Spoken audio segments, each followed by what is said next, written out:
Assalamu alaikum everyone. How are you all? I hope that you all are doing fantastic. I am also doing fantastic by the grace of Almighty Allah. আজকে হচ্ছে ঈদের আগের দিন। Saudi আরব সহ পৃথিবীর অনেক দেশে আজ ঈদ পালন হচ্ছে। ঈদুল আজহার আজকে আগের দিন বাংলাদেশে।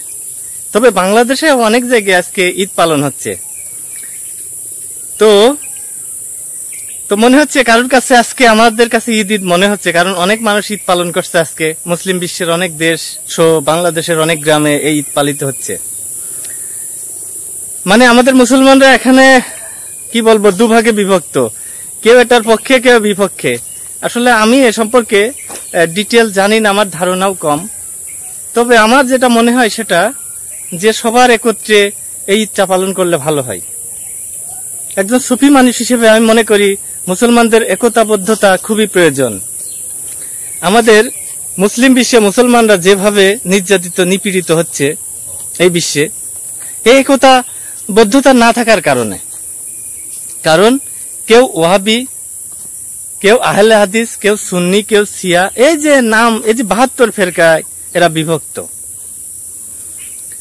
কেউ খারেজি, কেউ রাফেজি।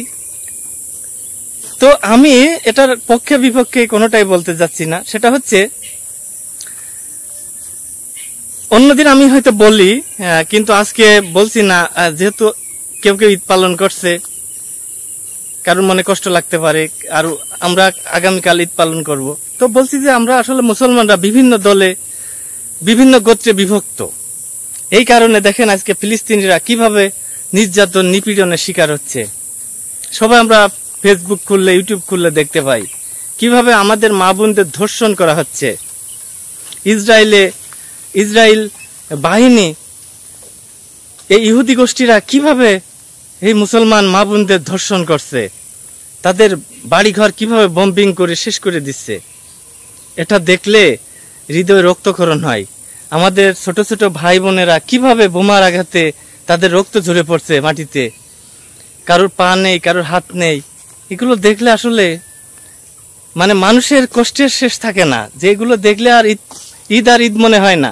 আজকে বলেন ফিলিস্তিনিদের কি কোনো ঈদ আছে? কখনোই না, কারণ তারা জান বাঁচানোর জন্যই দৌড়াদৌড়ি ছুটাছুটি করছে। আজকে তাদের কিসের ঈদ? সিরিয়া বলেন, মিশর বলেন, বিভিন্ন দেশে এই যুদ্ধ বিগ্রহ লেগেই আছে। তাই আমাদের মুসলমানরা এক না হলে এই ইহুদি গোষ্ঠীদের কিন্তু আমরা শায়েস্তা করতে পারি। মুসলমানরা আজকে এক হবে, কালকে ওরা কিন্তু মানে ভয়ে আতঙ্কে কাঁপবে। আজকে সৌদি আরব সহ বিভিন্ন দেশ পেছনে পেছনে আজকে কথা বলছে ইসরায়েলের পক্ষে। এটা আমরা জানি না, হয়তো সামনাসামনি কথা বলছে ফিলিস্তিনির পক্ষে, কিন্তু দালালি করছে ইসরায়েলের। আজকে সৌদি আরব কষ্ট লাগে। আমার দয়াল নবী, আমার দয়াল রাসূল যে দেশে জন্মগ্রহণ করেছেন, সেই দেশের বাদশারা যারা আজকে দালালি করছে ইহুদিদের। কেন? তারা ক্ষমতায় থাকার লোভে। তারা পরকালে চিন্তা করছে না। যদি পরকালে চিন্তা করত তাহলে এটা কখনোই করতে পারত না। আজকে খ্রিস্টানদের, ইহুদিদের দালালি করছে। এরা দালাল। আসলে দুনিয়া চেয়েছে এরা, আখিরাত এদের জন্য কিছুই নেই। এরা হচ্ছে পশু, আর এরা হচ্ছে পরকালে পশুর কাতারভুক্ত হয়ে উঠবে। কারণ যারা জাহান্নামী হবে এরা মানব সুরত থাকবে না, এরা হচ্ছে পশুর কাতারভুক্ত হয়ে উঠবে। এটা কুরআন হাদিসে বলা হয়েছে।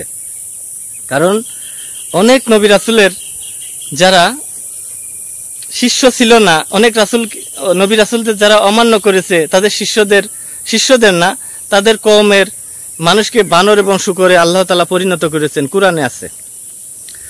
তাই যারা ইহুদি খ্রিস্টানদের দালালি করবে তাদের কপালেও এটাই থাকবে। তারা হয়তো দুনিয়ার সুখ স্বাচ্ছন্দ্য চাচ্ছে, কিন্তু দেখেন দুনিয়াতেও এরা কিন্তু সুখী নেই। এরা দুনিয়াতেও সুখী নেই। আপনি দেখবেন এরা কিন্তু অশান্তির মধ্যেই আছে।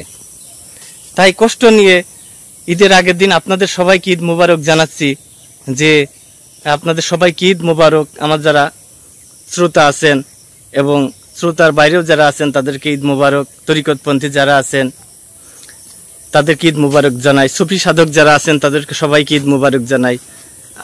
আরো একটা আশা নিয়ে যে মুসলিম বিশ্বের মুসলমানরা শান্তি সমৃদ্ধির সঙ্গে এই ঈদ পালন করুক সেই আশা ব্যক্ত করেই এখনকার মতো বিদায় নিচ্ছি। আল্লাহ হাফেজ।